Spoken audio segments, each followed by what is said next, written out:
Hello everybody, welcome to my YouTube channel learning is fun. My name is Seema Agarwal.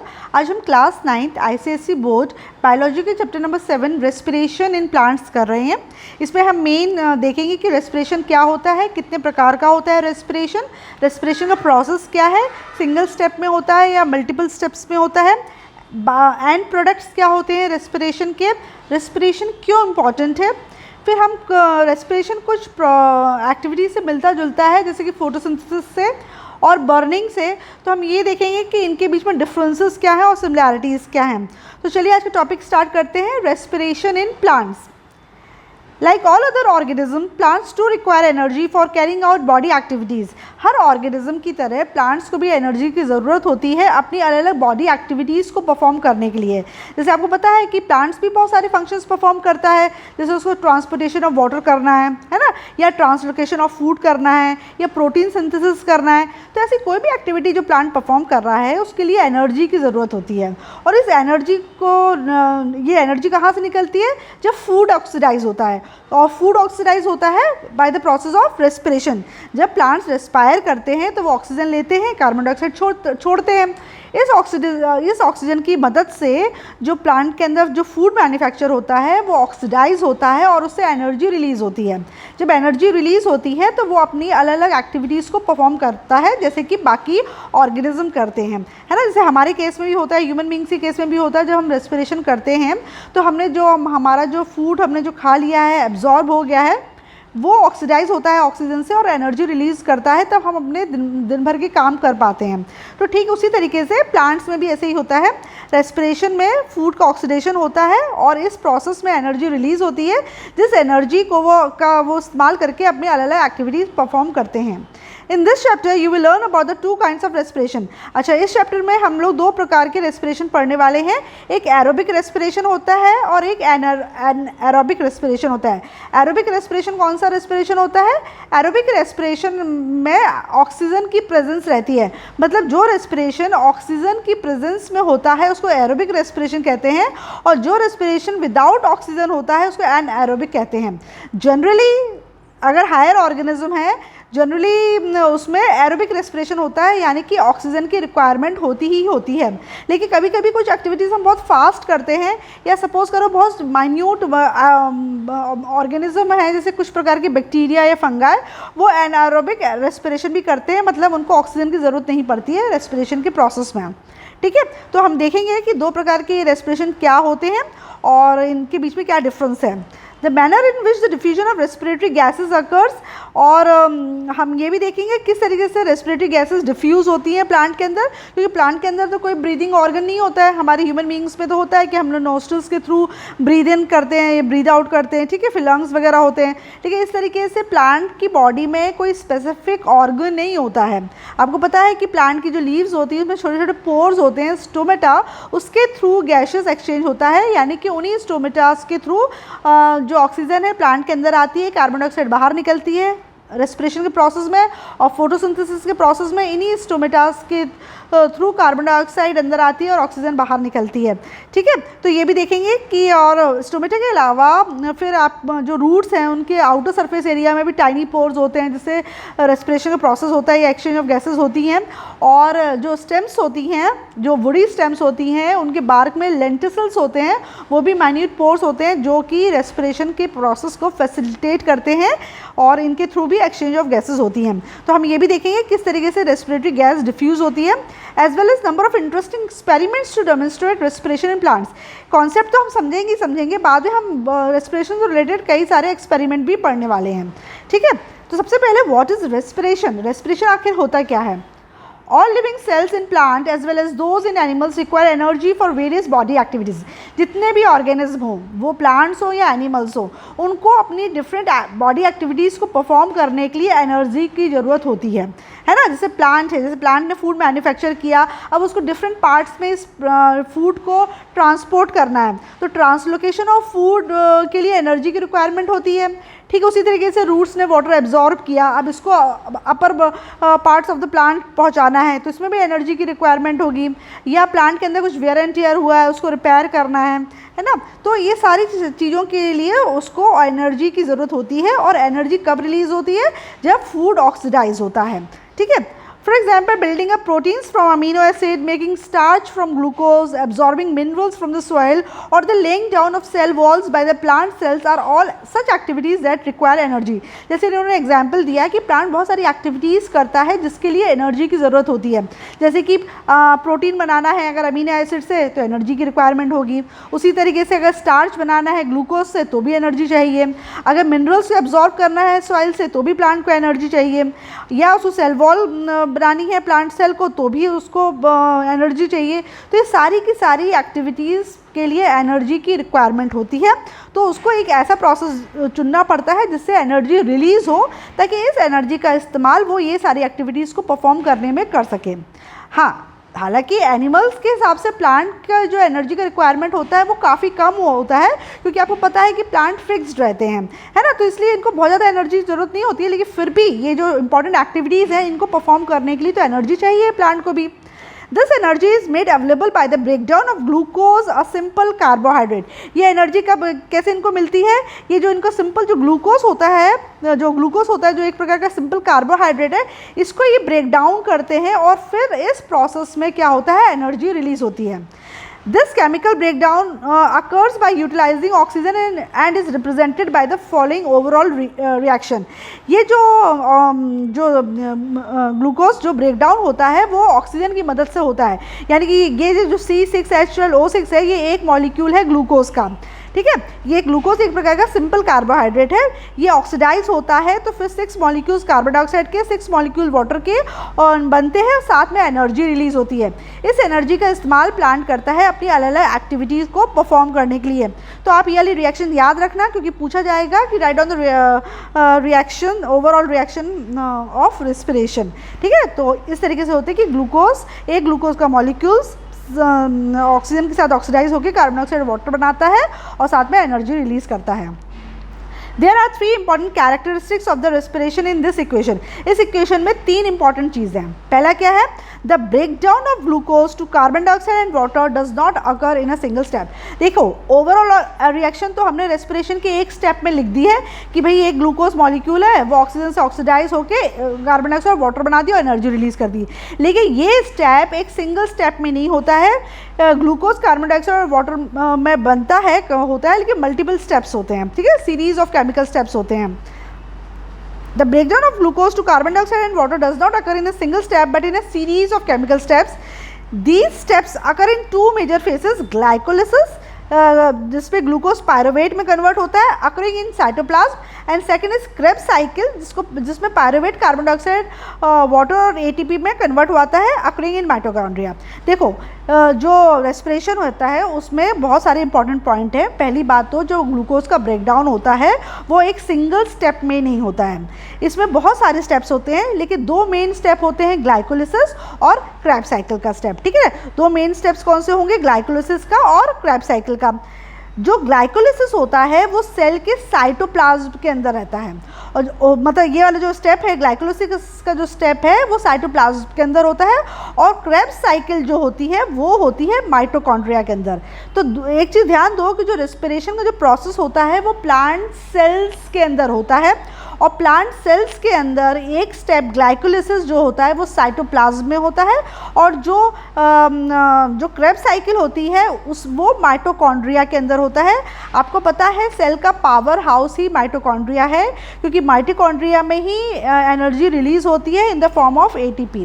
ठीक है, glycolysis जो है, glycolysis में ग्लूकोज का मॉलिक्यूल ब्रेक होके, ग्लाइको मतलब ग्लूकोज और लिसिस मतलब ब्रेक, ग्लाइकोलिसिस के स्टेप में ग्लूकोज का मॉलिक्यूल ब्रेक होके पायरुवेट या पायरुविक एसिड में टूट जाता है. एक ही चीज़ है, आप पायरुवेट बोलो या पायरुविक एसिड बोलो, one and the same thing. Second step तो ये वाला स्टेप तो हो गया साइटोप्लाज्म के अंदर. फिर सेकेंड जो स्टेप है क्रेब्स साइकिल वो होती है आपके माइटोकॉन्ड्रिया में, और जो ये पायरुवेट या पायरुविक एसिड बना है वो फिर फर्दर ब्रेक डाउन हो जाएगा कार्बन डाइऑक्साइड वाटर में और एनर्जी में जो है एटीपी की फॉर्म में रिलीज होती है। ठीक है, each break down step is due to a particular enzyme. अच्छा, ये जो भी दो मेन स्टेप इन्होंने ग्लाइकोलिसिस और क्रेब्स साइकिल दिखाई है, दोनों में अलग अलग प्रकार के एंजाइम्स की ज़रूरत पड़ती है। आपके 10th क्लास के 9th क्लास में इतना ज़्यादा डिटेल में नहीं है, इसलिए हम वो सब डिटेल में डिस्कस नहीं करने वाले हैं। जब आप 11th 12th में यही टॉपिक दोबारा पढ़ोगे तो आपको ये सारे एंजाइम्स वगैरह भी याद करने पड़ेंगे। The energy liberated in the breakdown of glucose molecules is not all in the form of heat, but a large part of it is converted into chemical energy in the form of ATP, a chemical substance called adenosine triphosphate. जो energy release होती है इस breakdown of glucose molecule में, वो सारी की सारी energy heat के फॉर्म में नहीं रिलीज होती है। बहुत सारी जो एनर्जी होती है वो केमिकल एनर्जी में कन्वर्ट हो जाती है और एक केमिकल सब्सटेंस में स्टोर हो जाती है। तो ये जो केमिकल सब्सटेंस है जिसमें एनर्जी स्टोर हो जाती है, इसको एटीपी कहते हैं। एटीपी का फुल फॉर्म है एडिनोसिन ट्राइफॉस्फेट। पूछ लेते हैं, फुल फॉर्म याद रखना। ठीक है, तो आपने जब ये देखा कि हाँ भाई रेस्पिरेशन की ये ओवरऑल रिएक्शन है, लेकिन ये ओवरऑल रिएक्शन में बहुत इंपॉर्टेंट कैरेक्टरिस्टिक्स होती है। पहली इंपॉर्टेंट कैरेक्टरिस्टिक्स तो ये होती है कि ग्लूकोज का मॉलिक्यूल ब्रेक डाउन होता है कार्बन डाइऑक्साइड और वाटर में, लेकिन ये जो ब्रेक डाउन होता है वो सिंगल स्टेप में नहीं होता है, ये मल्टीपल स्टेप में होता है। इसके दो मेन स्टेप हैं, ग्लाइकोलिसिस और सेकेंड है क्रेब्स साइकिल। जो ग्लाइकोलिसिस होता है वो सेल के साइटोप्लाज्म के अंदर होता है और जो दूसरा है क्रेब्स साइकिल वो माइटोकॉन्ड्रिया के अंदर होता है। जो फर्स्ट स्टेप ग्लाइकोलिसिस का होता है उसमें ग्लूकोज का मॉलिक्यूल ब्रेक होता है पायरुविक एसिड या पायरुवेट में।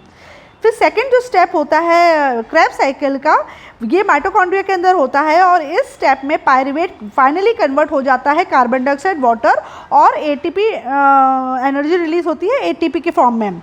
जो एनर्जी रिलीज होती है वो सारी की सारी हीट के फॉर्म में नहीं होती है, काफ़ी जो एनर्जी होती है वो एक केमिकल सब्सटेंस में स्टोर हो जाती है और इसी केमिकल सब्सटेंस को हम एटीपी या एडिनोसिन ट्राइफॉस्फेट कहते हैं।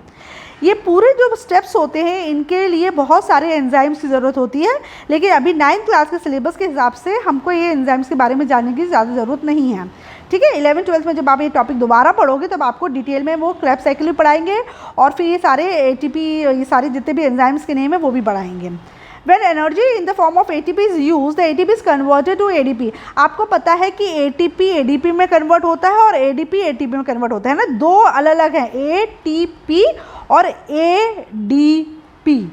ATP मतलब होता है adenosine triphosphate, right, and ADP में एडोनोसिन डाइफॉस्फेट। जब आप एनर्जी इस्तेमाल करते हो तो ATP किस में कन्वर्ट होता है, डाई में, मतलब ये 3 वाला है, ये 2 वाला है। जब 2 फॉस्फेट के ग्रुप होते हैं तो एडिनोसिन डाइफॉस्फेट कहलाता है ये, और जब 3 होते हैं तो एडिनोसिन ट्राइफॉस्फेट कहलाता है। तो जब एनर्जी यूज़ होती है तो वो 3 से 2 में कन्वर्ट यानी एटीपी से एडीपी में हो जाती है। जब एक्स्ट्रा एनर्जी बन जाती है तो एडीपी तुम्हारा एटीपी में कन्वर्ट हो जाता है। ठीक है, तो ये दोनों जो है ना एटीपी और एडीपी ये इंटरचेंजेबल है। एक्स्ट्रा एनर्जी हो जाएगी तो एटीपी बन जाता है, और अगर एनर्जी का खर्चा हो जाता है तो एटीपी एडीपी में कन्वर्ट हो जाता है, right. When energy in the form of ATP is used, the ATP is converted to ADP. Full form of ADP is adenosine diphosphate. And again, when more energy is available by further breakdown of glucose, the ADP is converted to ATP, and so it goes on and on. 1 mole of glucose on complete oxidation yields 38 molecules of ATP. याद रखना, जब 1 मोल glucose का complete oxidise हो जाता है तो 38 molecules बनते हैं एटीपी के, और ये काफ़ी सारी एनर्जी है जो कि एटीपी मतलब 38 मॉलिक्यूल्स बनते हैं 1 मोल जब ग्लूकोज का ऑक्सीडाइज होता है। ये इन्होंने डायग्रामेटिक रिप्रेजेंटेशन दिया है। Breakdown of food, breakdown of food का मतलब है कि ग्लूकोज ब्रेक डाउन हो रहा है, मतलब ग्लूकोज ऑक्सीजन से ऑक्सीडाइज होके कार्बन डाइऑक्साइड, वाटर और एनर्जी में कन्वर्ट हो रहा है। ये जो एनर्जी है, थोड़ी सी एनर्जी तो हीट के फॉर्म में निकल जाती है, लेकिन जो बाकी एनर्जी होती है वो एक केमिकल कंपाउंड एटीपी में के रूप में स्टोर रहती है। अगर कोई फिजिकल एक्टिविटी करी जिसमें एनर्जी का इस्तेमाल हो गया तो ये एक जो फॉस्फेट जो एटीपी का जो एक मॉलिक्यूल है फॉस्फेट का वो यूज़ हो जाता है और एटीपी आपका कन्वर्ट हो जाता है एडीपी में। लेकिन जब सपोज करो और खाना इसके पास आया और फूड ऑक्सीडाइज हुआ तो एक्स्ट्रा इसके पास जब एनर्जी आती है तो फिर एडीपी पे फिर केस में कन्वर्ट होता है एटीपी में। तो आप देख रहे हो ये साइकिल चलती रहती है, एटीपी एडीपी में और एडीपी एटीपी में कन्वर्ट होता रहता है, राइट। तो एटीपी क्या है? एटीपी को ही हम सेल का एनर्जी करेंसी बोलते हैं। The energy currency of the cell, all activities inside a living cell need energy which is available in the form of ATP as the immediate source. Living cell के अंदर जितनी भी activities होती हैं उसके लिए एनर्जी की ज़रूरत पड़ती है और एनर्जी स्टोर रहती है एटीपी की फॉर्म में, है ना। इसलिए हम इसको एनर्जी करेंसी कहते हैं। Hence this chemical compound ATP is described as the energy currency of a cell, है ना। जैसे हम पैसा खर्च करके कुछ भी चीज़ खरीद सकते हैं ना, हम अपनी करेंसी मनी को खर्च करके कुछ भी चीज़ खरीद सकते हैं ना, ठीक उसी तरीके से ATP की मदद से कोई भी एक्टिविटी परफॉर्म कर सकता है लिविंग ऑर्गेनिज्म, एनर्जी खर्च करता है जो कि ATP में स्टोर रहती है।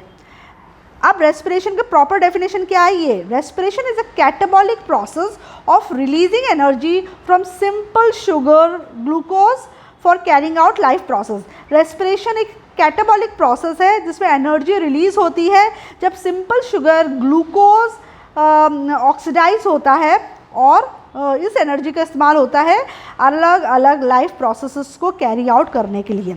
अब इसमें एक वर्ड आया है कैटाबॉलिक, ठीक है। एक्चुअली लिविंग ऑर्गेनिज्म में दो प्रकार की मेटाबॉलिक एक्टिविटीज़ होती हैं, एक होती है एनाबॉलिक एक्टिविटी और एक होती है कैटाबॉलिक एक्टिविटी। जो एनाबॉलिक एक्टिविटी मतलब होता है जब कोई भी चीज़ बन रही होती है, मतलब कंस्ट्रक्टिव एक्टिविटी को हम एनाबॉलिक कहते हैं। मतलब छोटे छोटे मॉलिक्यूल्स को मिला के अगर बड़ी कोई चीज़ बन रही है तो एनाबॉलिक कहेंगे। जब भी एनाबॉलिक एक्टिविटी होती है तो उसमें एनर्जी खर्च होती है ना। एनर्जी का इस्तेमाल करके छोटे मॉलिक्यूल्स बड़े मॉलिक्यूल्स में कन्वर्ट होते हैं तो उसको एनाबॉलिक कहते हैं, ठीक है। ये सिंथेटिक प्रोसेस है, इसमें चीज़ बनती है। लेकिन जो कैटाबॉलिक एक्टिविटी होती है इसमें बड़ा मॉलिक्यूल छोटे मॉलिक्यूल्स में टूटता है और इसमें एनर्जी रिलीज होती है ना कि यूज़ होती है। तो कैटाबॉलिक जो एक्टिविटी है वो डिस्ट्रक्टिव या ब्रेकिंग डाउन एक्टिविटी है, क्योंकि आपने देखा कि रेस्पिरेशन भी एक कैटाबॉलिक एक्टिविटी है, क्योंकि ग्लूकोज का जो मॉलिक्यूल है जिसमें 6 कार्बन डाइऑक्साइड है, फिर से देखो यानी इक्वेशन, एक ग्लूकोज का मॉलिक्यूल है उसमें 6 कार्बन के एटम है, वो छोटे मॉलिक्यूल यानी कार्बन डाइऑक्साइड और वाटर में टूटा है। तो मतलब एक बड़ा मॉलिक्यूल छोटे उसमें टूटा है तो उसको कहते हैं कैटाबॉलिक एक्टिविटी। और देखो कैटाबॉलिक एक्टिविटी में हमेशा एनर्जी रिलीज होती है, यूज़ नहीं होती है, ठीक है। तो आपको याद रखना है मेटाबॉलिक एक्टिविटीज़ दो प्रकार की होती हैं, एक होती है एनाबॉलिक, एक कैटाबॉलिक। एनाबॉलिक में छोटी छोटी चीज़ों से बड़ा मॉलिक्यूल बनता है और इसमें एनर्जी का इस्तेमाल होता है, जबकि कैटाबॉलिक एक्टिविटीज़ में जस्ट अपोजिट होता है, एक बड़ा मॉलिक्यूल छोटे मॉलिक्यूल में टूटता है और इसमें एनर्जी रिलीज होती है। कैटाबॉलिक का मतलब होता है डिस्ट्रक्टिव, ठीक है। Respiration is a breaking down process by which living cell oxidize organic substances, glucose and release carbon dioxide, water and energy. तो रेस्पिरेशन एक ब्रेकिंग डाउन एक्टिविटी है जिसमें लिविंग ऑर्गेनिज्म ऑर्गेनिक सब्सटेंस को ऑक्सीडाइज करके carbon dioxide, water और energy बनाते हैं। अब जैसे मैंने बोला था आपको कुछ डिफरेंसेस के बारे में भी हम लोग डिस्कस करने वाले हैं, जैसे रेस्पिरेशन वर्सेस बर्निंग क्या होता है ना। बर्निंग बोलो या कंबशन बोलो, one and the same thing. अगर एग्जाम में आ जाता है राइट डाउन 2 डिफरेंसेस और 3 differences between respiration and burning, तो देखते हैं एक्चुअली क्या होता है। इनमें कुछ सिमिलैरिटीज़ होती हैं और कुछ डिफरेंसेस होते हैं। सिमिलैरिटीज़ की वजह से बहुत से लोग ये सोच लेते हैं कि रेस्पिरेशन और बर्निंग एक जैसा ही है, लेकिन ऐसा नहीं है, इसके बीच में कुछ डिफरेंस है। Sometimes respiration is compared with burning, such as burning of coal. Both liberate energy and both give the end product carbon dioxide, water. देखो सिमिलैरिटी क्या है रेस्पिरेशन और बर्निंग में? रेस्पिरेशन और बर्निंग में ये सिमिलैरिटी है कि दोनों में ही एनर्जी निकलती है, और दूसरी बात दोनों के ही एंड प्रोडक्ट कार्बन डाइऑक्साइड और वाटर होते हैं, right. But this comparison is only superficial, लेकिन ये सिर्फ ऊपरी तौर से कंपैरिजन हुआ। दोनों के बीच में डिफरेंसेस क्या है? जो रेस्पिरेशन होता है ये it occurs in a series of chemical steps. मैंने बताया ना रेस्पिरेशन का प्रोसेस मल्टीपल स्टेप्स में होता है, जबकि बर्निंग या कंबशन जो होता है वो सिंगल स्टेप में हो जाता है। रेस्पिरेशन प्रोसेस में बहुत सारे एंजाइम्स की ज़रूरत पड़ती है। एंजाइम्स क्या होते हैं? एंजाइम बायो कैटलिस्ट होते हैं। जैसे हम केमिस्ट्री में कैटलिस्ट का इस्तेमाल करते हैं ना रेट ऑफ रिएक्शन को चेंज करने के लिए, इंक्रीज़ करने के लिए या डिक्रीज़ करने के लिए, ठीक उसी तरीके से हमारी बॉडी के अंदर एंजाइम्स होते हैं जो किसी भी रिएक्शन के रेट को बढ़ा देता है या घटा देता है, राइट।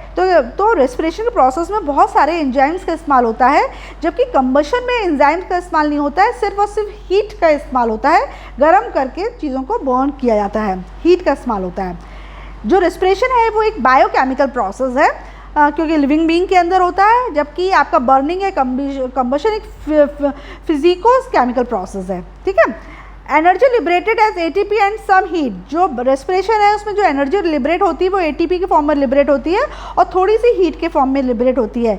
लेकिन बर्निंग या कंबशन में जितनी भी एनर्जी रिलीज होती है वो हीट और लाइट के फॉर्म में होती है। रेस्पिरेशन में कोई भी लाइट एनर्जी प्रोड्यूस नहीं होती है, जबकि आपको बर्निंग और कंबशन में लाइट प्रोड्यूस होती है। रेस्पिरेशन एक सेलुलर प्रोसेस है, क्योंकि रेस्पिरेशन सेल्स के अंदर होता है, जबकि बर्निंग नॉन सेलुलर प्रोसेस है, ये सेल के अंदर नहीं होता है।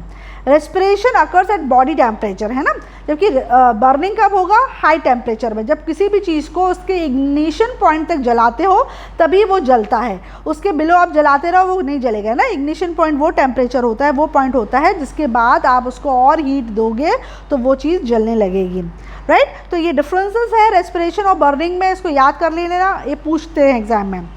Now the entire plant respires. देखो ऐसा नहीं है कि प्लांट का सिर्फ लीव्स ही रेस्पायर करती हैं या सिर्फ स्टेम्स ही रेस्पायर करती हैं, पूरा का पूरा जो प्लांट होता है वो रेस्पायर करता है। ठीक है। तो आपको लीव्स में तो पता है कि लीव्स में छोटे छोटे पोर्स होते हैं जिसको स्टोमेटा कहते हैं।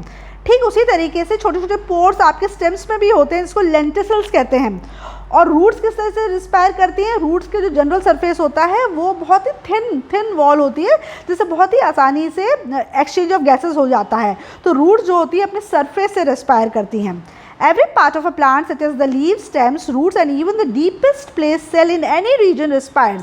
प्लांट का हर एक सेल रिस्पायर करता है, वो कितना ही डीप क्यों ना हो प्लांट की बॉडी में, लेकिन वहाँ तक ऑक्सीजन पहुँच जाती है और कार्बन डाइऑक्साइड बाहर निकलती है। ठीक है। तो वो रेस्पिरेशन उस वहाँ पे भी होता है।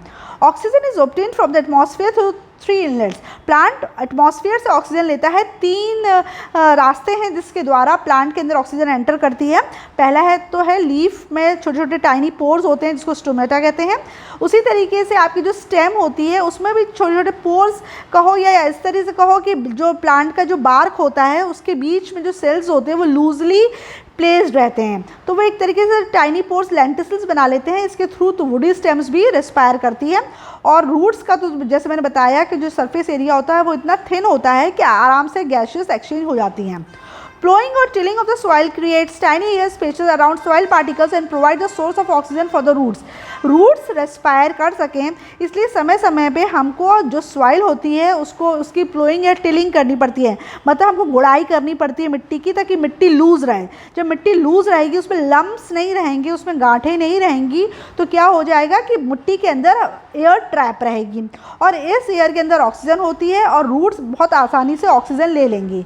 अगर आपकी मिट्टी जमी हुई है यानी कि लम्प्स हैं उसमें या वाटर लॉग्ड है यानी पानी भरा हुआ है, तो क्या होगा, उसका जो ऑक्सीजन होगा वो बाहर निकल जाएगा और रूट्स को ऑक्सीजन नहीं मिलेगा, जिसकी वजह से रूट्स सड़ जाएंगी और रूट्स मर जाएंगी। अगर प्लांट की रूट मर जाएगी तो कुछ दिनों में प्लांट भी मर जाएगा, राइट। तो इसलिए हम लोग को समय समय पे, चाहे खेत हो या हमने पॉट में प्लांट लगा रखा है, समय समय पे हम उसकी गुड़ाई करते हैं और उसकी मिट्टी को लूज़ करते हैं ताकि उसमें हवा का आना जाना बना रहे और रूट्स को भरपूर मात्रा में ऑक्सीजन मिल सके रेस्पिरेशन के लिए। Plowing or tilling of the soil creates tiny air spaces around soil particles and provides a source of oxygen for the roots. Waterlogged and compact soil does not have air spaces which affect respiration of the roots. तो हमारे कभी भी गमले अमले की मिट्टी बहुत ज़्यादा कॉम्पैक्ट यानी कि टाइट नहीं होनी चाहिए, इसको हमें समय समय पे इसकी गुड़ाई करके इसको सॉफ्ट मतलब पोरस कर लेते हैं हम लोग उसको। During daytime, due to photosynthesis, the leaves produce oxygen, some of which is used in respiration and the rest is diffused out. दिन के समय में photosynthesis होता है ना, दिन के समय में दोनों प्रोसेस होते हैं, फोटोसिंथेसिस भी होता है और रेस्पिरेशन भी होता है। फोटोसिंथेसिस के प्रोसेस में आपको पता है ऑक्सीजन रिलीज होती है। आपको पता है कि रेस्पिरेशन और फोटोसिंथेसिस का प्रोसेस अपोजिट है। फोटोसिंथेसिस का जो रॉ मटेरियल होता है वो रेस्पिरेशन का बाई प्रोडक्ट होता है और जो फोटोसिंथेसिस का बाई प्रोडक्ट होता है वो रेस्पिरेशन का रॉ मटेरियल होता है। तो during day time due to photosynthesis the leaves produce oxygen some of which is used in respiration, the rest is diffuse out. जब फोटोसिंथेसिस के दिन में फोटोसिंथेसिस होता है और ऑक्सीजन बनती है तो इस ऑक्सीजन का इस्तेमाल प्लांट अपने रेस्पिरेशन में कर लेता है और बाकी का बाकी जितनी भी एक्स्ट्रा ऑक्सीजन होती है वो डिफ्यूज़ आउट होकर एटमॉस्फेयर में रिलीज़ कर देता है।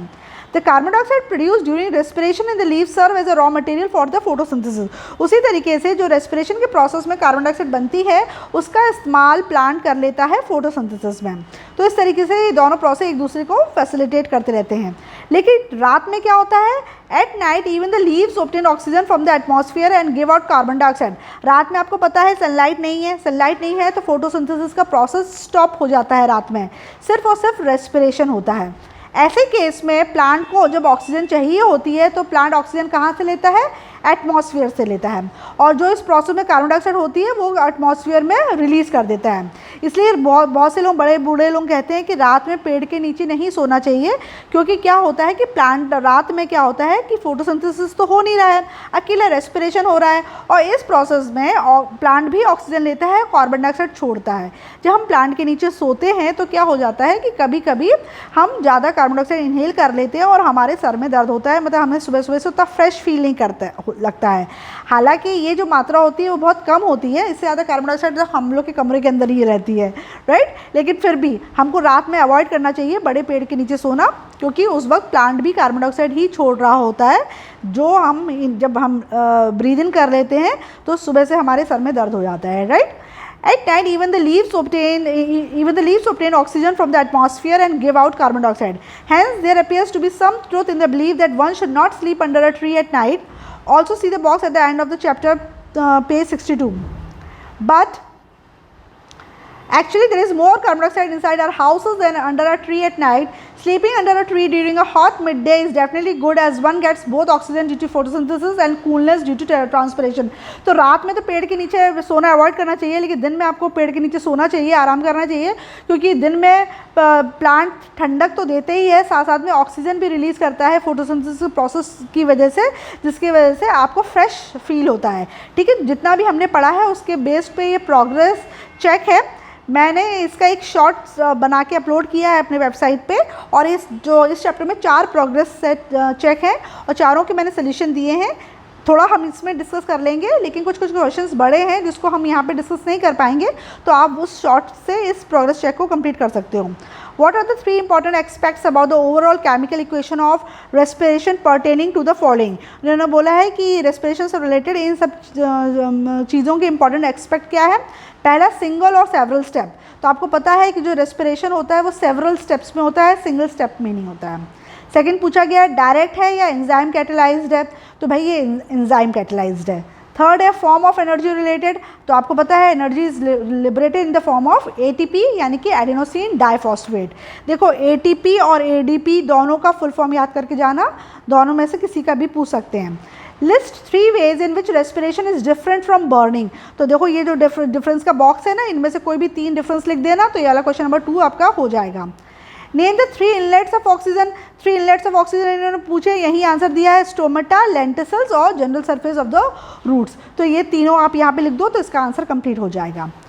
2 kinds of respiration, aerobic and anaerobic. जैसे मैंने आपको बताया रेस्पिरेशन 2 प्रकार के होते हैं, एक होता है एरोबिक रेस्पिरेशन और एक होता है एनारोबिक रेस्पिरेशन। क्या होता है aerobic respiration? Normally, free oxygen is used in respiration and there is complete oxidation of glucose with the formation of carbon dioxide and water as end product. अधिकतर जो respiration में जो ऑक्सीजन का इस्तेमाल होता है वो फ्री ऑक्सीजन होती है, जिसकी वजह से ग्लूकोज कम्प्लीटली ऑक्सीडाइज होकर कार्बन डाइऑक्साइड और वाटर में कन्वर्ट हो जाता है और एनर्जी रिलीज करता है। This is clearly represented by the following overall reaction. तो एरोबिक रेस्पिरेशन में जो ग्लूकोज का मॉलिक्यूल है उसका कंप्लीट ऑक्सीडेशन होता है और पूरा का पूरा ग्लूकोज का मॉलिक्यूल आपका कार्बन डाइऑक्साइड वाटर में कन्वर्ट होता है और करीब 38 एटीपी रिलीज होते हैं एनर्जी के। तो एरोबिक रेस्पिरेशन वो रेस्पिरेशन होता है जो कि ऑक्सीजन की प्रेजेंस में होता है। Aerobic respiration takes place in the presence of oxygen, और इसमें जो एटीपी मॉलिक्यूल्स बनते हैं वो ज़्यादा बनते हैं। और एरोबिक रेस्पिरेशन में जो ग्लूकोज मॉलिक्यूल है उसका कंप्लीट ऑक्सीडेशन होता है, मतलब पूरी तरीके से ऑक्सीडाइज होकर कार्बन डाइऑक्साइड वाटर में कन्वर्ट हो जाता है। Respiration proceeds only when oxygen is available and is therefore called aerobic respiration.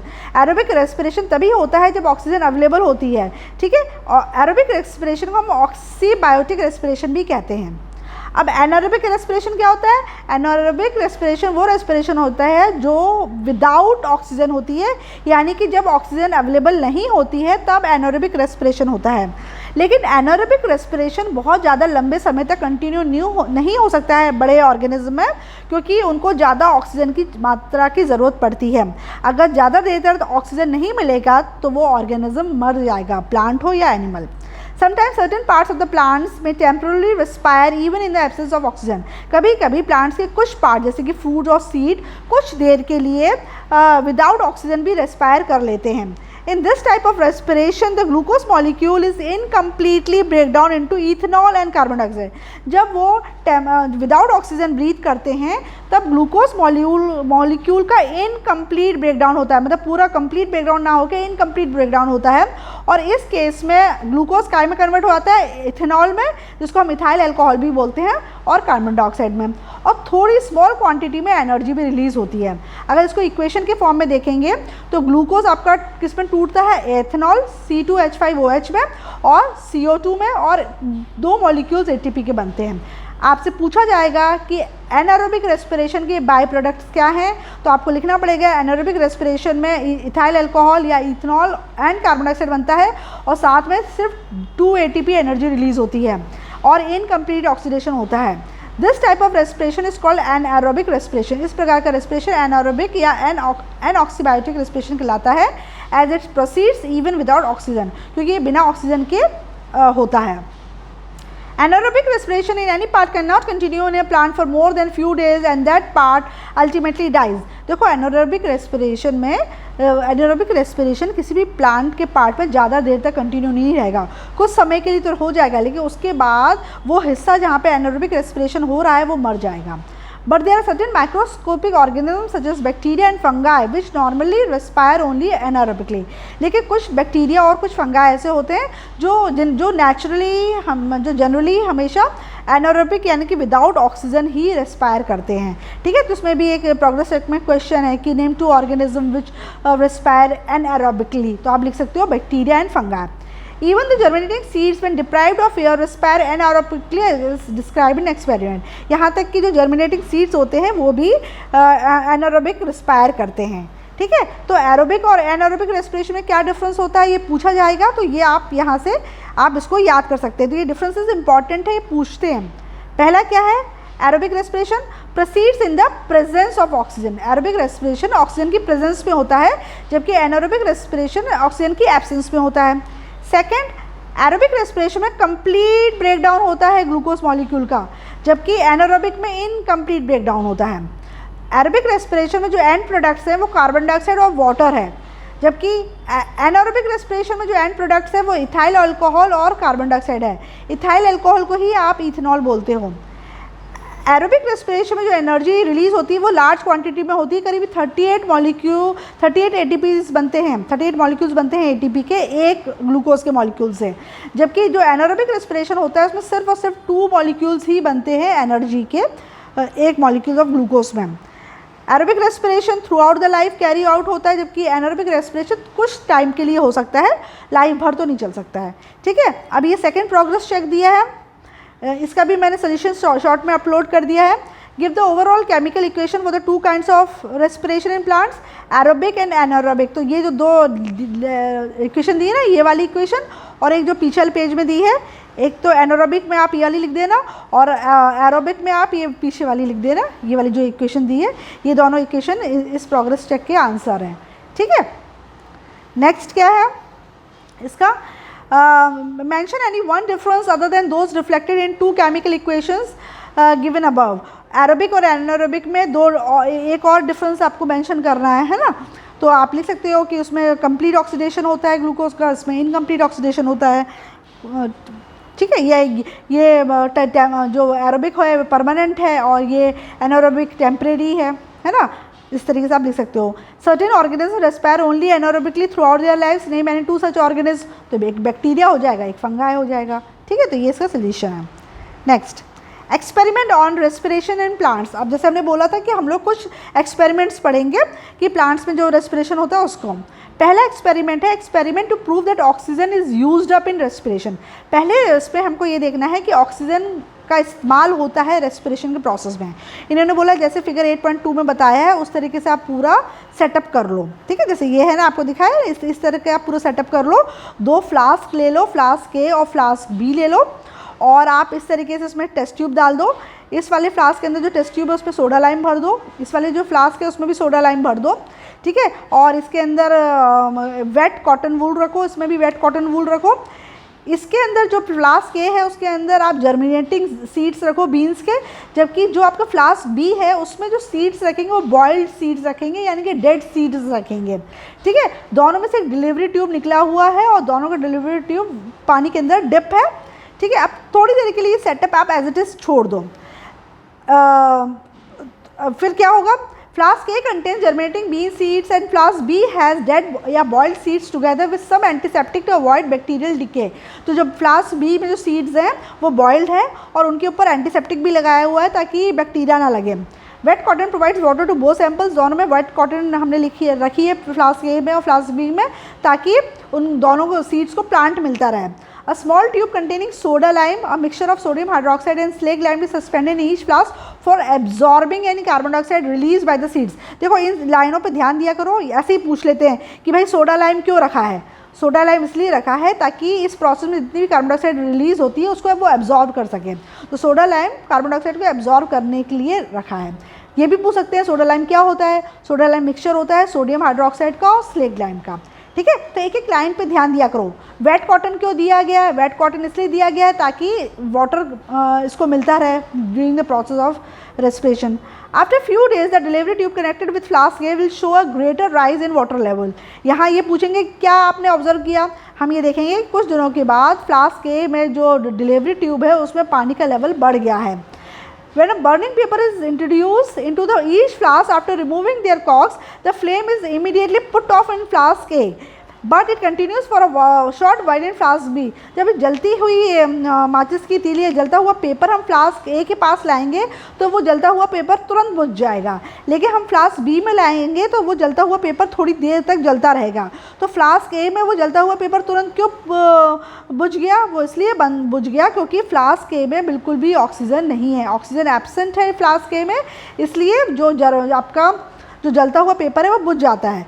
This prove that oxygen was absent in flask A showing thereby that it was used up by the germinating seeds and the volume of oxygen so used up was indicated by the rise of water level in the delivery tube। तो जलता हुआ paper flask ए में इसलिए बुझ गया क्योंकि flask A के पास कोई ऑक्सीजन ही नहीं थी। तो इसकी ऑक्सीजन कहाँ चली गई, इसकी ऑक्सीजन जर्मिनेटिंग सीड में रेस्पिरेशन के प्रोसेस में इस्तेमाल कर ली, और ये ऑक्सीजन जब ख़त्म हो गई तो प्रेशर को इक्वलाइज करने के लिए पानी डिलीवरी ट्यूब से ऊपर की तरफ चढ़ गया फ्लास्क ए में, जबकि फ्लास्क बी में तो डेड सीड्स से बॉइल्ड सीड्स से तो उसमें तो रेस्पिरेशन का प्रोसेस हुआ ही नहीं, तो वहाँ पे जो ऑक्सीजन थी वो एज इट इज़ रही। इसकी वजह से वहाँ पे कोई प्रेशर डिफरेंस क्रिएट नहीं हुआ और इसकी वजह से डिलीवरी ट्यूब से पानी ऊपर नहीं चढ़ा। There are two simple questions which surely you can answer. Why is there a slight increase in the level of water in the delivery tube of flask B? Which of the two flasks A और B is the control? तो इसमें A और B में से कौन सा control में है, तो फ्लास्क B कंट्रोल में है। देखो क्या होता है जब हम कोई भी एक्सपेरिमेंट करते हैं तो एक में तो जो एक्चुअल में हमको एक्सपेरिमेंट करना होता है वो चीज़ करते हैं और दूसरे में हम एक कंट्रोल चीज़ करते हैं, जैसे हमने बॉइल्ड सीड या डेड सीड लिया ताकि कंपैरिजन में हम फिर बता सकें कि हाँ ऐसा क्यों हुआ था, है ना। अगर आप कंट्रोल एक्सपेरिमेंट या कंट्रोल सेटअप नहीं लोगे तो आपको डिफरेंस समझ में नहीं आएगा कि ये चीज़ इसी फैक्टर की वजह से हुई है या किसी और फैक्टर की वजह से हुई है, राइट। तो अब समझ में आ गया ना आपको क्या करना है। आपको 2 फ्लास्क लेने हैं, दोनों में वेट कॉटन वूल रखना है, एक में जर्मिनेटिंग सीड रखना है, एक में बॉइल्ड या डेड सीड रखना है। जो फ्लास्क ए है उसमें भी सोडा लाइम का एक टेस्ट ट्यूब डालना है और जो फ्लास्क बी है उसमें भी सोडा लाइम का एक टेस्ट ट्यूब डालना है ताकि अगर कोई भी कार्बन डाइऑक्साइड वगैरह रिलीज होती है तो सोडा लाइम इसको एब्जॉर्ब कर ले, ठीक है। दोनों फ्लास्क में से एक डिलीवरी ट्यूब निकलेगा जो नीचे बीकर के जो पानी है उसमें डिप रहेगा। कुछ दिन के लिए सेटअप आप एज इट इज़ छोड़ दोगे तो आप देखोगे कि फ्लास्क ए की जो डिलीवरी ट्यूब है उसमें वाटर लेवल बढ़ गया है। जो डायग्राम में आपको दिख रहा है इसका वाटर लेवल यहाँ था जबकि इसका वाटर लेवल बी का वाटर लेवल यहीं तक है। ऐसा क्यों हुआ, ऐसा इसलिए हुआ क्योंकि इसमें जो जर्मिनेटिंग सीड्स हैं इन्होंने रेस्पायर किया और इस फ्लास्क के अंदर जो ऑक्सीजन अवेलेबल है उसको यूज़ कर लिया। जब फ्लास्क के अंदर जो ऑक्सीजन अवेलेबल थी उसको सीड ने यूज़ कर लिया रेस्पिरेशन के प्रोसेस में, तब यहाँ पर एक प्रेशर जो था हवा का वो कम हो गया।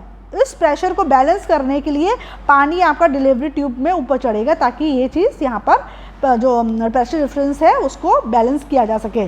जबकि जो बी वाला जो सेटअप है वो कंट्रोल सेटअप है, जो सीड्स हैं वो डेड हैं, तो इनमें ऐसा कोई रेस्पिरेशन का प्रोसेस होगा नहीं, तो यहाँ पे प्रेशर का डेफिशिएंसी होगी ही नहीं, जिसकी वजह से आपका लेवल जो जैसा था वैसे ही रहेगा। साथ में बर्निंग पेपर जब आप प्लांट फ्लास्क ए के पास लेके आएंगे कॉर्क हटा के, तो वो तुरंत बुझ जाएगा। जबकि आप जब यहाँ पर लेके आओगे, यहाँ पर बर्निंग पेपर लाओगे, कॉर्क हटाओगे, तो यहाँ पर वो थोड़ी देर जलता रहेगा। तो ए सेटअप में क्यों जल्दी बुझ जाता है पेपर? इसलिए क्योंकि भाई इसकी जो ऑक्सीजन थी वो पूरी की पूरी जर्मिनेटिंग सीड्स ने रेस्पिरेशन के प्रोसेस में इस्तेमाल कर ली, तो फ्लास्क ए में ऑक्सीजन बची नहीं। जब ऑक्सीजन बची नहीं तो जलता हुए पेपर को ऑक्सीजन मिली नहीं, इसलिए वो तुरंत की तुरंत बुझ गया। जबकि फ्लास्क बी में ऑक्सीजन अवेलेबल थी, इसलिए वो थोड़ी देर तक जलता रहा। आई थिंक ये एक्सपेरिमेंट अच्छे से क्लियर हो गया है। A proper experiment must have two component. देखो अब इसमें लिखा है, क्योंकि ये क्वेश्चन पूछ लेते हैं कि हम कंट्रोल सेटअप क्यों यूज़ करते हैं। कभी भी आप कोई प्रॉपर एक्सपेरिमेंट करते हो तो आपको दो सेटअप करने पड़ते हैं। एक तो एक्सपेरिमेंटल, जिसमें आप एक्चुअल में एक्सपेरिमेंट करके देख रहे हो, और दूसरा control. An experiment consists of two setups, an experimental setup and a control setup. Both are identical in each and every condition in the same except one. दोनों सेटअप को बिल्कुल एक जैसा सेट करते हैं, बस उसमें सिर्फ एक चीज़ हम वेरी कर देते हैं, जिस चीज़ को हम स्टडी कर रहे हैं। ठीक है, the setup in which the condition under study is missing is called control. तो जिस चीज़ को हम स्टडी कर रहे हैं, जिस सेटअप में वो ही चीज़ मिसिंग होती है, उसको हम कंट्रोल सेटअप करते हैं। इससे हमको बहुत आसानी से पता चल जाता है कि हाँ, जो हम सोच रहे थे ये चीज़ वैसे ही है कि नहीं, राइट। तो आपने पहले एक्सपेरिमेंट में देखा, to prove that oxygen is used up in respiration. Second experiment है to prove that carbon dioxide is produce during respiration in germinating seed. अब हमको ये देखना है कि कार्बन डाइऑक्साइड प्रोड्यूस होती है जब जर्मिनेटिंग सीड रेस्पायर करता है, क्योंकि आपको पता है कि रेस्पिरेशन का बाई प्रोडक्ट कार्बन डाइऑक्साइड होता है। आपने फिर क्या किया, दो फ्लास्क लिए ए और बी, आपने वेट कॉटन वूल रखा दोनों फ्लास्क में, फिर soaked seed such as P या बीन्स आपने फ्लास्क ए में रख दिए, और उतने ही नंबर के बॉइल्ड सीड्स आपने फ्लास्क बी में रख दिए। पहले डायग्राम देख लो, आपने दो फ्लास्क ले लिए हैं, फ्लास्क ए ले लिया है और फ्लास्क बी ले लिया है, दोनों में आपने वेट कॉटन वूल रखा है। इसमें आपने सोक्ड मतलब पानी में जो डूबे हुए फूले हुए जो बीन्स थे वो रख दिए, जबकि इसके अंदर फ्लास्क बी में आपने बॉयल उबले हुए बीन्स रख दिए। यानी कि जो ये वाला सेटअप है ये कंट्रोल सेटअप है, जबकि ये वाला सेटअप जो है एक्सपेरिमेंटल सेटअप है। ठीक है। A little antiseptic such as carbolic acid is added to flask B to prevent bacterial growth on dead cell। क्योंकि आपको पता है फ्लास्क बी में जो आपने सीड्स लिए हैं वो डेड हैं। अब डेड सीड्स में बैक्टीरिया लग जाते हैं, तो बैक्टीरिया लग के हमारा एक्सपेरिमेंट की जो ऑब्जर्वेशन है वो गड़बड़ ना हो जाए, इसलिए हमने फ्लास्क बी में जो डेड सीड्स लिए हैं उनके ऊपर थोड़ा सा एंटीसेप्टिक लगा दिया है, जैसे कार्बोलिक एसिड, ताकि बैक्टीरियल ग्रोथ उसमें ना हो सके और हमारे एक्सपेरिमेंट को वो डिस्टर्ब ना करें। Which would otherwise respire and release carbon dioxide. क्योंकि अगर बैक्टीरिया लग जाएंगे तो बैक्टीरिया रेस्पायर करेंगे, वो कार्बन डाइऑक्साइड रिलीज कर देंगे, जिससे हमारा ये एक्सपेरिमेंट फेल हो जाएगा। The flask are securely corked and left in similar conditions of light and temperature. अब दोनों फ्लास्क में हम ढक्कन लगा देंगे और दोनों को एक जैसे ही जो एनवायरनमेंट है वहाँ रख देंगे, मतलब धूप में रख देंगे थोड़ी देर के लिए। A few days later the seeds in flask A will found to have already germinated and those in flask B showing no signs of any germination. जो फ्लास्क ए के सीड हैं कुछ दिनों के बाद वो जर्मिनेट हो जाएंगे, जबकि फ्लास्क बी के सीड्स जो के त्यों रहेंगे, उनमें कोई चेंजेस नहीं आएगा। जो गैस रिलीज होगी दोनों फ्लास्क में उसको हम टिल्ट करके चेक करेंगे। The gases in each flask are then tested by removing the cork and tilting the flask over test tube containing lime water, then shaking up the test tube. आप देखो, अब जैसे आप डायग्राम देख रहे हो, अब आपने क्या किया, जो फ्लास्क ए और फ्लास्क बी का जो है उसको टिल्ट किया टेस्ट ट्यूब में। टेस्ट ट्यूब में क्या भरा हुआ है, लाइम वाटर। जब फ्लास्क ए को टिल्ट करोगे तो इसकी जो गैस होगी वो उस लाइम वाटर में मिलेगी, है ना। उसी तरह के जब आप फ्लास्क बी को टिल्ट करोगे तो उसमें जो गैस होगी वो इस लाइम वाटर में मिलेगी। आप क्या ऑब्जर्व करोगे, जब फ्लास्क ए को टिल्ट किया तो उसकी गैस लाइम वाटर से जब मिली तो लाइम वाटर मिल्की हो गया। जब लाइम वाटर मिल्की यानी कि दूध जैसा हो जाता है तो आप समझ जाते हो कि जो गैस इसमें मिली है वो कौन सी है, कार्बन डाइऑक्साइड। इससे ये प्रूव हो जाता है कि फ्लास्क ए में रेस्पिरेशन हुआ और रेस्पिरेशन के प्रोसेस में कार्बन डाइऑक्साइड रिलीज हुई, जबकि फ्लास्क बी में रेस्पिरेशन हुआ ही नहीं तो कार्बन डाइऑक्साइड बनी ही नहीं। इसकी वजह से जब फ्लास्क बी को आपने लाइम वाटर के पास उसकी गैस को लाए तो वो मिल्की नहीं होगा, right. The gases in each flask are then tested by removing the cork and tilting the flask over a test tube containing lime water and then shaking up the test tube. The expected gas, carbon dioxide, being heavier than air, would flow down into the test tube. The gas from flask A would turn the lime water milky, showing the presence of carbon dioxide, है ना। तो जो gas निकली flask A से उसने lime water को milky कर दिया, जिससे पता चल गया कि इसके पास कार्बन डाइऑक्साइड थी। While the gas in flask B will show no effect, जबकि B में से जो गैस निकलेगी वो लाइम वाटर को मिल्की नहीं करेगी, वो एज इट इज़ रखेगी। Therefore the conclusion is that germinating seed respired seeds gives out carbon dioxide, यानी कि germinating seeds कार्बन डाइऑक्साइड देते हैं, राइट। तो ये सेकेंड एक्सपेरिमेंट था जिससे ये प्रूव हो गया कि ये an alternative method for the same experiment. इसी एक्सपेरिमेंट को हम दूसरे तरीके से भी कर सकते हैं। A similar more direct observable experiment to show that carbon dioxide is produce during respiration in germinating seed. दूसरा तरीका है जिसमें हम ये बता सकते हैं कि कार्बन डाइऑक्साइड निकलती है भाई जब जर्मिनेटिंग सीड रेस्पायर होता है। तो उन्होंने कहा कि जैसे 7.4 है ना, ये ऐसा वाला सेटअप कर लो, जैसे 7.4 ये है ना, ऐसा सेटअप कर लो आप, ठीक है। Flask A B C D इन्होंने रख दिया। फ्लास्क ए में आपने KOH सोल्यूशन ले लिया, फ्लास्क बी में आपने लाइम वाटर ले लिया, फ्लास्क सी में आपने जर्मिनेटिंग सीड ले लिया और आपने फ्लास्क डी में लाइम वाटर ले लिया, ठीक है। फिर आपने क्या किया कि सब में कॉर्क लगा दिए। कॉर्क में से 2 डिलीवरी ट्यूब जा रहे हैं, इसमें से जो डिलीवरी ट्यूब जा रहा है वो अंदर तक डिप है। फिर आपका जो दूसरा डिलीवरी ट्यूब है वो अंदर, मतलब एक डिलीवरी ट्यूब पूरा अंदर तक डिप है और दूसरा थोड़ा सा बाहर की तरफ है, ठीक है। अब आपने क्या किया, आपने एयर भेजी। सबसे पहले एयर जो फर्स्ट डिलीवरी ट्यूब से एयर गई और KOH सोल्यूशन से होते हुए ये फिर दूसरे डिलीवरी ट्यूब में एंटर करी। जब ये हवा जब पहले फ्लास्क में जाएगा जिसके अंदर KOH सोल्यूशन भरा हुआ है, तो इस हवा के अंदर जितना भी कार्बन डाइऑक्साइड है वो KOH क्या कर लेगा, डिज़ोल्व कर लेगा। अब कार्बन डाइऑक्साइड से फ्री जो एयर है वो आपके डिलीवरी ट्यूब में जाएगी और फ्लास्क बी में एंटर करेगी। अब फ्लास्क बी में जो लाइम वाटर है, अब उसमें जब ये एयर एंटर करेगी तो चूंकि अब इसमें कार्बन डाइऑक्साइड तो है ही नहीं, क्योंकि कार्बन डाइऑक्साइड तो ऑलरेडी KH सोल्यूशन ने एब्जॉर्ब कर ली है, तो ये वाला जो लाइम वाटर है ये मिल्की नहीं होगा, ये जैसा क्लियर था ये क्लियर होगा। अब यहाँ से जो एयर है वो निकल के फिर आपके फ्लास्क सी में जाएगी। फ्लास्क सी में जर्मिनेटिंग सीड्स हैं, जर्मिनेटिंग सीड रेस्पायर कर रहे हैं। जब रेस्पायर कर रहे हैं तो ये कार्बन डाइऑक्साइड रिलीज़ कर रहे हैं, इसकी वजह से एयर में फिर से कार्बन डाइऑक्साइड मिक्स हो जाएगी। अब जब ये वाली एयर फ्लास्क डी में जाएगी जिसमें लाइम वाटर रखा है, चूँकि सी फ्लास्क में जर्मिनेटिंग सीड्स ने रेस्पायर किया था और कार्बन डाइऑक्साइड बनाई थी, ये कार्बन डाइऑक्साइड आपके एयर में मिक्स हो गई, जिसकी वजह से जब वो डी में गई तो यहाँ पर जो लाइम वाटर है वो मिल्की हो जाएगा।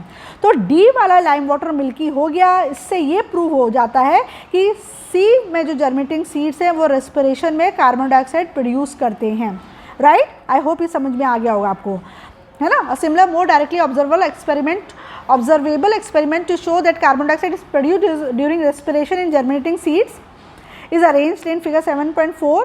The air drawn in conical flask is cleared of any CO2 present in it. The clear lime water in flask B confirms that the air entering flask C is carbon dioxide free.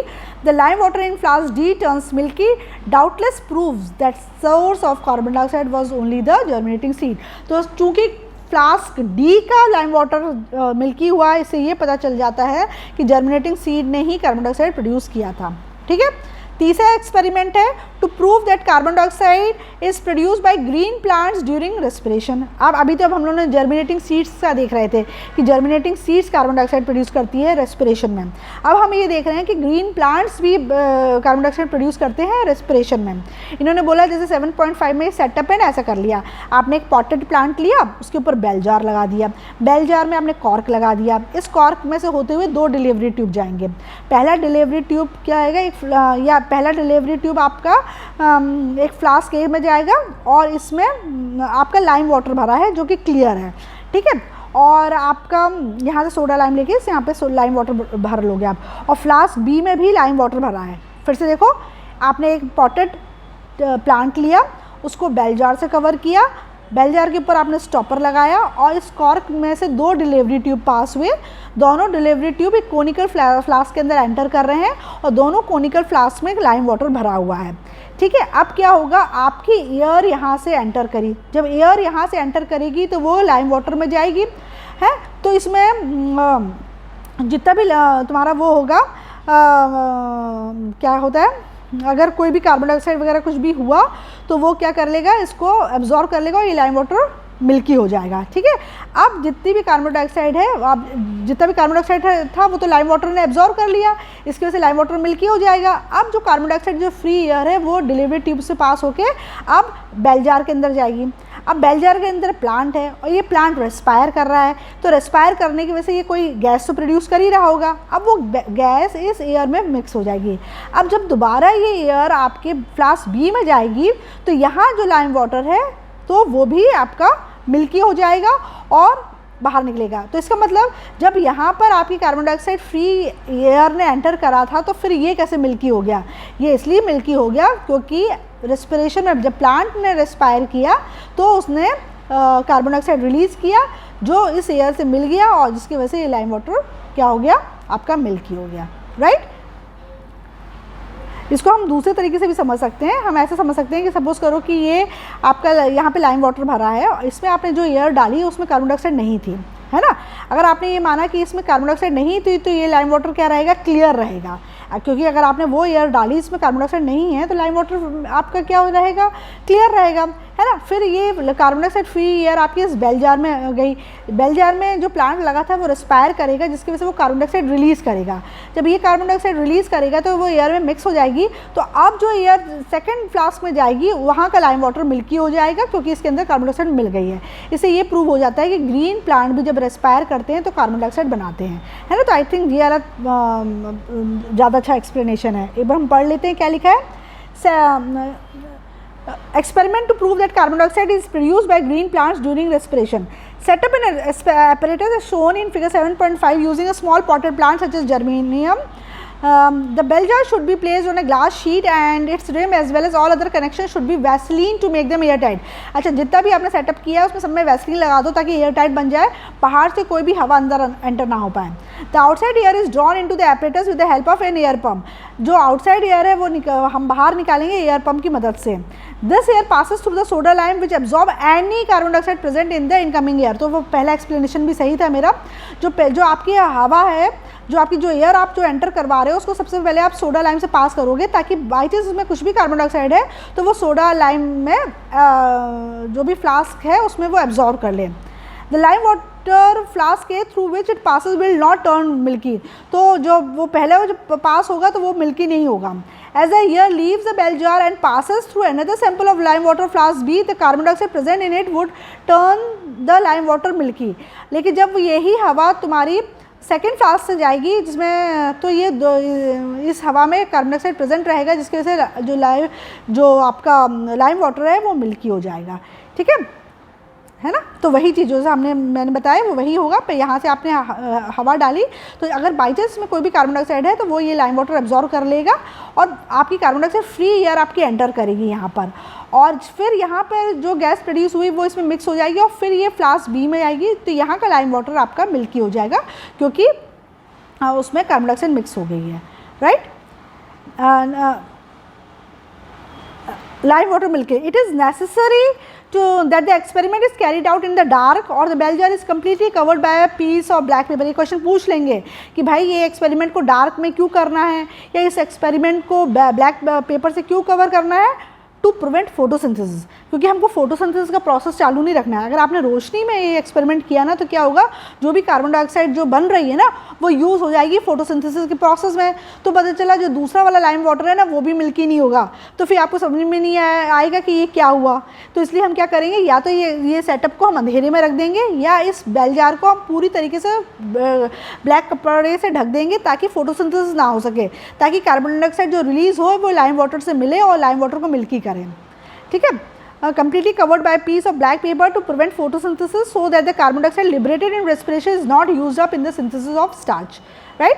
Next experiment क्या है? Experiment to show that heat is evolve during respiration. अब हमें experiment में ये बताना भैया heat भी release होती है। इन्होंने बोला 2 थर्मोस फ्लास्क ले लो, एक थर्मोस फ्लास्क को ए बोल दो, एक में बी बोल दो। करीब 200 सीड्स लो और उनको पानी में 24 घंटे के लिए फुलो के रख दो, सोक करके लिए रख दो। अब इन सीड्स को आधा आधा कर लो और एक को फ्लास्क ए में डाल दो, एक को फ्लास्क बी में डाल दो। फ्लास्क बी नहीं, इसको आधा आधा कर दो और फ्लास्क ए में डाल दो। आधे जो सीड्स हैं उनको उबाल के उनको किल कर दो और उसको फ्लास्क बी में रख दो, तो फ्लास्क बी आपका कंट्रोल सेटअप हो जाएगा। किल 1 group of seeds by boiling them and then wash them with dilute formalin और carbolic acid to prevent the bacterial decay. देखो क्या किया आपने, 200 सीड्स लिए, 200 सीड्स को 24 घंटे के लिए पानी के अंदर सोक करके रख दिया। अब इन 200 सीड्स को 2 पार्ट्स में डिवाइड कर लो, 100 और 100 में।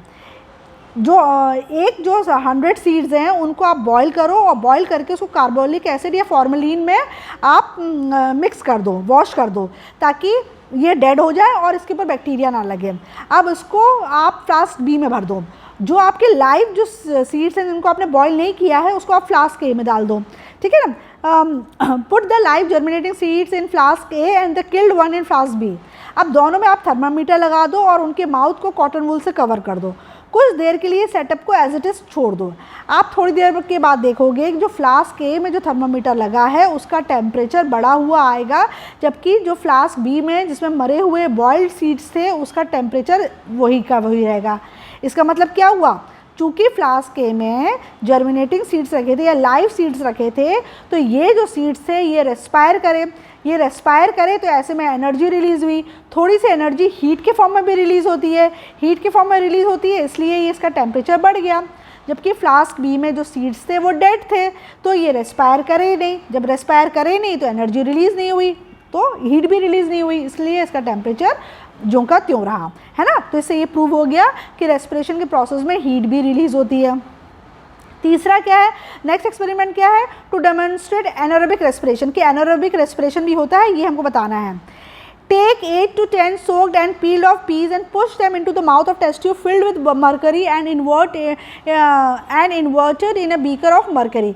करीब 8 से 10 भीगे हुए मटर के दाने लो और उसका छिलका निकाल दो और उसको एक टेस्ट ट्यूब में डाल दो जिसमें पूरा की पूरी तरीके से मरकरी भरा हुआ है, और इस टेस्ट ट्यूब को आप पलट दो एक बीकर में जिसमें मरकरी भरा है। देखो ये सेटअप देखो, है आपने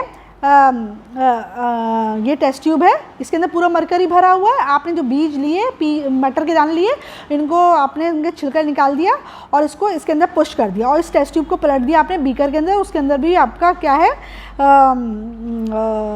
जो है मरकरी भरा हुआ है ना। Take 8 to 10 soaked and peeled peas and push them into the mouth of the test tube filled with mercury and inverted in a beaker of mercury. The seeds will float to the top and will completely surrounded by mercury. After about 2 days, the level of the mercury in test tube A will fall and the liberated gas will found to be carbon dioxide. देखो क्या किया आपने, soaked मटर के दाने लिए, उसका छिलका उतार दिया और आपने टेस्ट ट्यूब के अंदर उसको डाल दिया और उसमें उस टेस्ट ट्यूब में पूरा टेस्ट वो भरा हुआ मरकरी में, और इस टेस्ट ट्यूब को पलट दिया आपने बीकर में जिसमें भी मरकरी भरा हुआ है। ये जो बीन्स हैं ना, वो जो सीड्स हैं वो तैर के तो ऊपर की तरफ चले जाएंगे, ठीक है। अब इस सेटअप को एज इट इज़ आप 2 दिन के लिए छोड़ दो। 2 दिन के बाद आप देखना कि जो सीड्स है थोड़े नीचे आ गए और ऊपर खाली जगह आ गई है। जो ऊपर जो गैस कलेक्ट हो गई है, इस गैस को आप चेक करोगे ना तो आपको पता चलेगा कि ये गैस कार्बन डाइऑक्साइड है, क्योंकि ये गैस जब आप मतलब आप इसका टेस्टिंग करोगे तो आपको पता चलेगा ये कार्बन डाइऑक्साइड है। Carbon dioxide can be tested by introducing a stick of potassium hydroxide into the test tube which will float up through mercury and on coming in contact with the gas will absorb the carbon dioxide and the level of mercury will again rise. कैसे पता चलेगा कि जो gas release हुई है वो carbon dioxide की है? आप क्या करोगे, इसी टेस्ट ट्यूब के अंदर आप एक स्टिक डाल दोगे जो कि पोटेशियम हाइड्रोक्साइड में आपने डुबो दी है। पोटेशियम हाइड्रोक्साइड क्या करता है, वो कार्बन डाइऑक्साइड एब्जॉर्ब कर लेता है। जो स्टिक है जिसमें आपने पोटेशियम हाइड्रोक्साइड डिप करके जो आपने स्टिक डाली है वो ऊपर तक तैर के जाएगी और ऊपर जितनी भी कार्बन डाइऑक्साइड उसको एब्जॉर्ब कर लेगी। जब एब्जॉर्ब कर लेगी तो दोबारा जो ये स्पेस जो क्रिएट हुई है ना वो भर जाएगी और सीड्स फिर ऊपर तक आ जाएंगे। इसका मतलब चूँकि KOH कार्बन डाइऑक्साइड का ही एब्जॉर्ब करती है, किसी और को एब्जॉर्ब तो करती नहीं है, और उसने यहाँ की गैस को एब्जॉर्ब कर लिया। इसका मतलब क्या है कि यहाँ की जो गैस है वो कार्बन डाइऑक्साइड है, राइट। तो इस तरह से प्रूव हो जाएगा। A similar control experiment could be set up in which the seeds may be kept after killing them by heating and sterilising them with some other antiseptic. एक कंट्रोल सेटअप भी आप कर सकते हो। एक टेस्ट ट्यूब में आप जो किल्ड सीड डाल दोगे और उसको उसके ऊपर थोड़े से आप स्टरलाइज भी कर दोगे, उसमें कार्बोलिक एसिड वगैरह का वो लगा दोगे ताकि बैक्टीरियल ग्रोथ ना हो। जब आप ऐसे सीड को अंदर देखोगे ना तो उसमें आप कुछ दिन के लिए छोड़ोगे तो उसके जो बीन्स है उसका जो लेवल है वो नीचे नहीं आएगा। इसका मतलब उसने रेस्पायर किया नहीं और क्या हुआ, कार्बन डाइऑक्साइड रिलीज किया नहीं। No gas will be liberated in the control. Note, peeling off the seed coat of the germinating seeds before introducing them into the test tube may hasten the outward diffusion of carbon dioxide. अच्छा, हमने starting में देखा था कि हमने जो छिलके लिए हैं वो छील लिया है, पील कर लिया है। क्यों? ताकि ये प्रोसेस थोड़ा फास्ट हो जाए और फटाफट इसमें कार्बन डाइऑक्साइड रिलीज हो जाए और हमको दिख सके कि भाई इस तरीके से डिफरेंस आया है। ठीक है, जो हमने पढ़ा है उसके ऊपर ये प्रोग्रेस चेक है। In experiments on respiration the seeds taken as control are boiled. Why? ताकि वो डेड हो जाए और वो हमारे दूसरे एक्सपेरिमेंट को जो स्टडी कर रहे हैं उससे हमको रिलेट करने के लिए हमको मदद मिले, है ना। What is the use of, और इसका अच्छे से जो आंसर है मैंने अपने शॉर्ट्स में दिया है, इसको डिटेल में मैंने एक्सप्लेन करके लिखा है, तो आप उसको देख लेना तो आपको प्रॉपर आंसर इसका मिल जाएगा। What is the use of the following the experiment on respiration. Soda lime आप क्यों यूज़ करते हो? सोडा लाइम हम इसलिए यूज़ करते हैं ताकि कार्बन डाइऑक्साइड जो एयर में है उसको वो एब्जॉर्ब कर सके, ताकि carbon dioxide free air enter कर सके हमारे सेटअप में। सेकेंड, हम लाइम वाटर क्यों यूज़ करते हैं? हम लाइम वाटर कार्बन डाइऑक्साइड को टेस्ट करने के लिए करते हैं। अगर कोई गैस रिलीज़ हुई है और अगर वो कार्बन डाइऑक्साइड होगी तो वो हमारे लाइम वाटर को मिल्की कर देगी, जिससे हमको प्रूव हो जाएगा कि जो गैस निकली है वो क्या है, कार्बन डाइऑक्साइड है, राइट।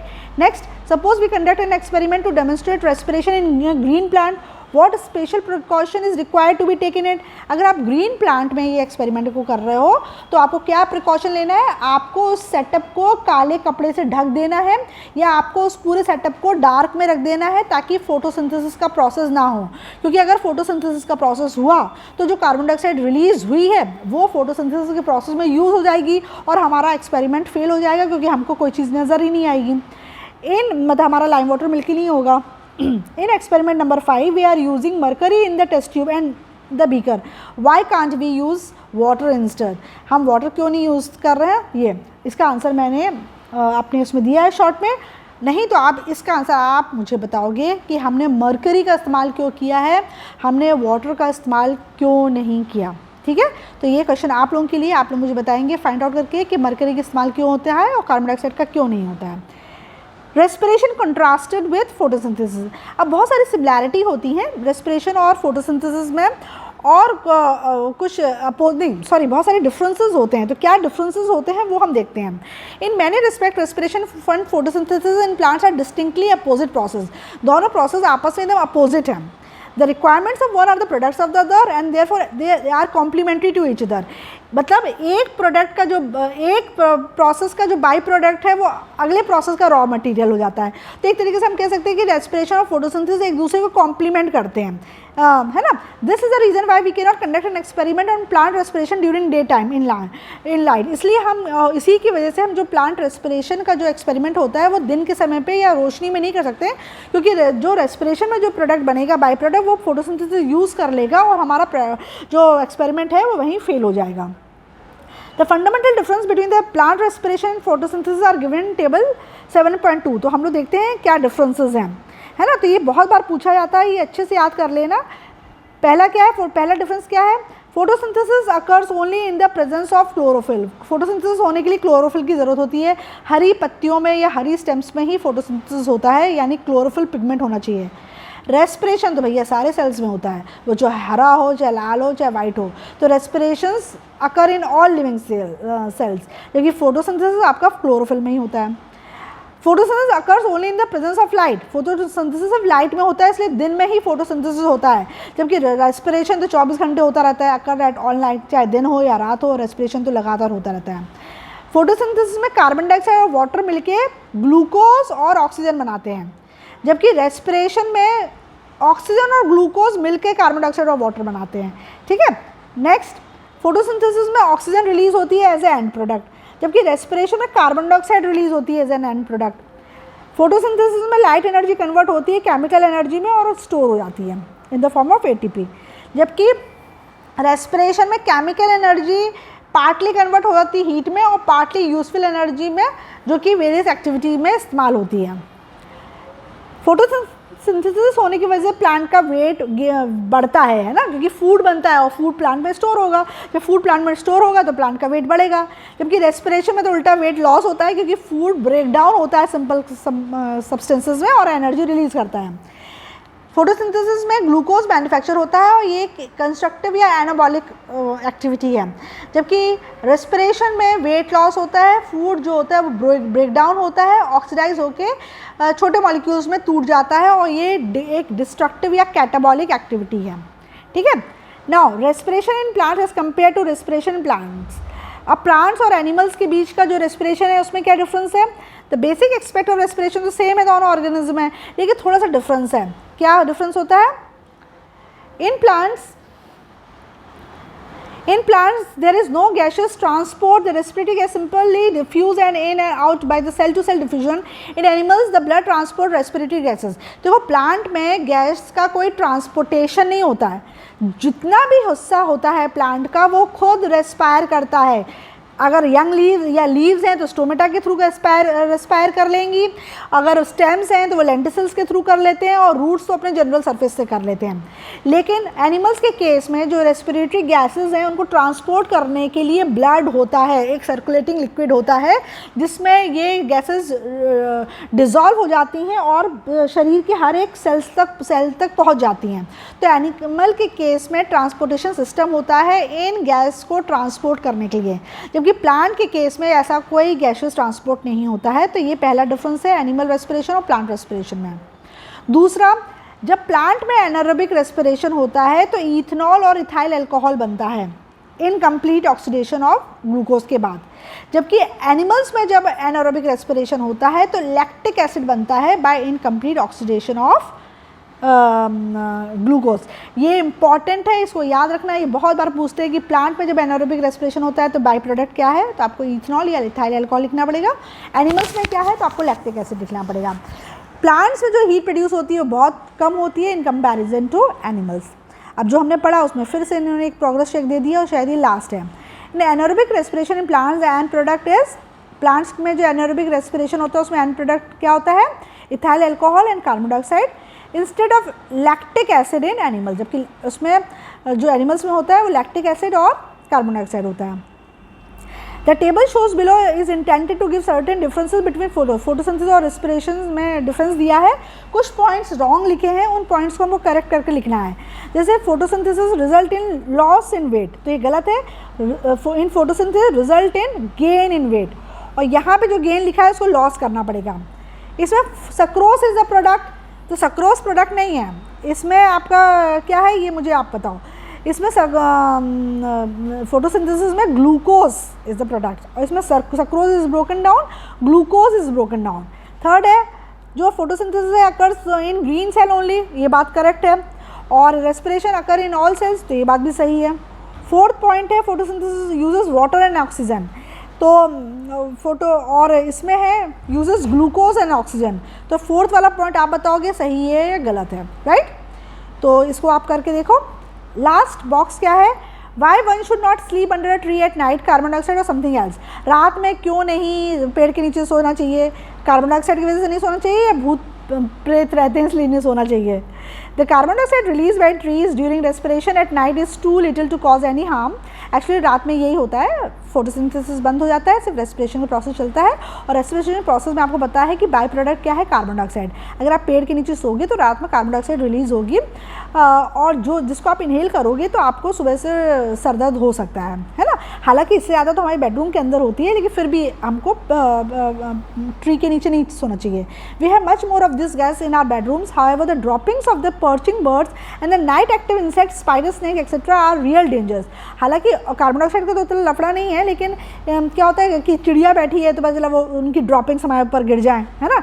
या हो सकता है कि कोई इंसेक्ट कीड़ा हमारे ऊपर गिर जाए या स्नेक काट ले, तो इसके लिए अवॉइड करना चाहिए रात में पेड़ों के नीचे सोने, क्योंकि पेड़ों के आसपास बड़े सारे जानवर और कीटाणु आ जाते हैं।